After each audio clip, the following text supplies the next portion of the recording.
ಈ ಮಠ ಸ್ಥಾಪನೆಯಾಗಿ 550 ವರ್ಷ ಪರಿಪೂರ್ಣ ಆಗ್ತಾ ಇರುವ ಶುಭ ಸಂದರ್ಭದಲ್ಲಿ ಮಠದ ಆರಾಧ್ಯ ದೇವನಾದ ಪ್ರಭು ರಾಮಚಂದ್ರ ದೇವರಿಗೆ ಏನಾದರೂ ಸಮರ್ಪಣೆ ಮಾಡಬೇಕು ಎನ್ನುವ ಉದ್ದೇಶದಿಂದ 550 ದಿನಗಳ ಪೂರ್ವದಲ್ಲಿ ಒಂದು ಅಭಿಯಾನ ಶ್ರೀರಾಮ ತಾರಕ ಮಂತ್ರ ಜಪ ಅಭಿಯಾನವನ್ನು ಆರಂಭ ಮಾಡಿದ್ದೇವೆ. ಅದು ಏಪ್ರಿಲ್ 17, 2024ರಿಂದ ಅಕ್ಟೋಬರ್ 18, 2025 ತನಕ ಈ ಅಭಿಯಾನ ನಡೆದಿದೆ.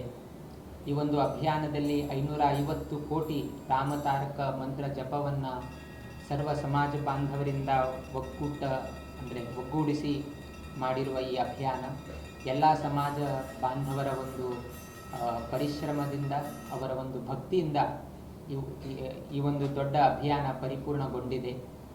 ವಿಶೇಷವಾಗಿ ಪರ್ತಗಾಳಿ ಮಠದಲ್ಲಿ ಬರುವ ನವೆಂಬರ್ 27ರಿಂದ ಡಿಸೆಂಬರ್ 7 ತನಕ ಈ 11 ದಿನದ ಕಾರ್ಯಕ್ರಮವನ್ನು ಮಠದ ಕೇಂದ್ರ ಮಠ ಪರ್ತಗಾಳಿಯಲ್ಲಿ ನಾವು ಆಯೋಜನೆಯನ್ನು ಮಾಡಿಕೊಂಡಿದ್ದೇವೆ.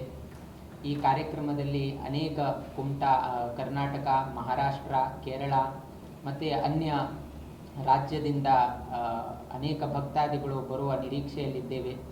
ವಿಶೇಷವಾಗಿ ಬರುವ ನವೆಂಬರ್ 28ನೇ ತಾರೀಕಿಗೆ ಭಾರತದ ಪ್ರಧಾನಮಂತ್ರಿಯವರು ಶ್ರೀ ನರೇಂದ್ರ ಮೋದಿಜಿಯವರು ಇಲ್ಲಿ ರಾಮ ಪ್ರತಿಮೆಯ ಅನಾವರಣ ಕಾರ್ಯಕ್ರಮಕ್ಕೆ ಬರಲಿದ್ದಾರೆ. ಅದೇ ದಿನ ಪೂರ್ವ ದಿನ ನವೆಂಬರ್ 27ಕ್ಕೆ ಪ್ರತಿಷ್ಠಾಪನೆ, ಮಕರ ಲಗ್ನದ ಶುಭ ಮುಹೂರ್ತದಲ್ಲಿ ಪ್ರತಿಷ್ಠಾಪನೆಗೊಂಡು ಮಾರನೇ ದಿನ 28ನೇ ತಾರೀಕಿಗೆ ಸಾಯಂಕಾಲ ಅನಾವರಣಗೊಳ್ಳಲಿದೆ. ಅದಾದ ನಂತರ ಅನೇಕ ಧಾರ್ಮಿಕ ಕಾರ್ಯಕ್ರಮಗಳನ್ನು ಇಲ್ಲಿ ಆಯೋಜನೆ ಮಾಡಲಾಗಿದೆ. ವಿಶೇಷವಾಗಿ ಇಲ್ಲಿ ದೊಡ್ಡ ಯಾಗ ಮಂಟಪವನ್ನು ರಚನೆ ಮಾಡಿ ದಿನಕ್ಕೆ 55 ಯಾಗ, ಅರ್ಥಾತ್ 10 ದಿನಕ್ಕೆ 550 ಯಾಗವನ್ನು ಮಾಡುವ ಉದ್ದೇಶದಿಂದ 550 ಯಜಮಾನರಿಂದ ಹವನವನ್ನು ಮಾಡುವ ಸಂಕಲ್ಪವನ್ನು ಮಾಡಲಾಗಿದೆ. ಅದಲ್ಲದೆ ಅನೇಕ ದೇಶದಿಂದ ಮತ್ತು ನಮ್ಮ ಸಮಾಜ ಬಾಂಧವರಿಂದ ಅನೇಕ ಧಾರ್ಮಿಕ ಕಾರ್ಯಕ್ರಮಗಳು ಹಾಗೂ ಸಾಂಸ್ಕೃತಿಕ ಕಾರ್ಯಕ್ರಮಗಳನ್ನು ಕೂಡ ಇಲ್ಲಿ ಹಮ್ಮಿಕೊಳ್ಳಲಾಗಿದೆ. ಅದೇ ಸಂದರ್ಭದಲ್ಲಿ ಸಾಮಾಜಿಕ ಕಾರ್ಯಕ್ರಮವನ್ನು ಮಾಡುವ ಉದ್ದೇಶದಿಂದ 4ನೇ ತಾರೀಕಿಗೆ ಇಲ್ಲಿ ಪರಿಸರದ ಉದ್ದೇಶದಿಂದ, ಪರಿಸರದ ಕಾಳಜಿ ವಹಿಸುವುದರಿಂದ ಇಲ್ಲಿ ಗಿಡಗಳನ್ನು ನಡೆಯುವ ಒಂದು ಕಾರ್ಯಕ್ರಮವನ್ನು ಕೂಡ ಇಲ್ಲಿ ಹಮ್ಮಿಕೊಳ್ಳಲಾಗಿದೆ.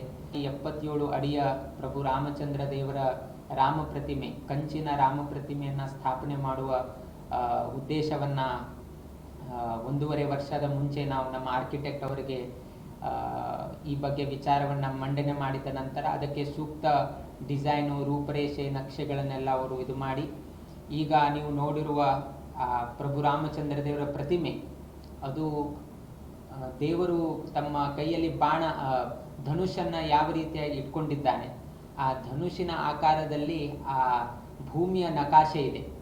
ಆದ್ದರಿಂದ ನೀವು ಮೇಲ್ನೋಟದಿಂದ ಬರ್ಡ್ಸ್ ವ್ಯೂ ಅಥವಾ ನೀವು ಪಕ್ಷಿ ನೋಟ ಅಂತ ಏನು ಹೇಳ್ತೀರ, ಆ ರೀತಿಯಲ್ಲಿ ನೋಡಿದಾಗ ನಿಮಗೆ ಆ ಧನುಷಿನ ಆಕಾರಿನ ಒಂದು ಭೂಪ್ರದೇಶವಾಗಿ ಕಾಣ್ತಾ ಇದೆ.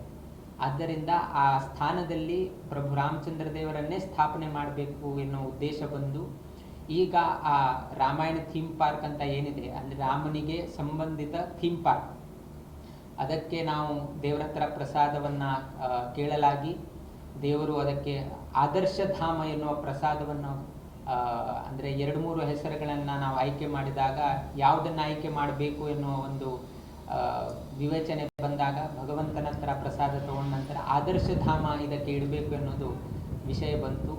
ಅದಕ್ಕಾಗಿ ಆ ರಾಮಾಯಣ ಥೀಮ್ ಪಾರ್ಕಿಗೆ ಆದರ್ಶ ಧಾಮ ಅಂತ ನಾವು ನಾಮಕರಣವನ್ನು ಮಾಡಲಾಗಿದೆ.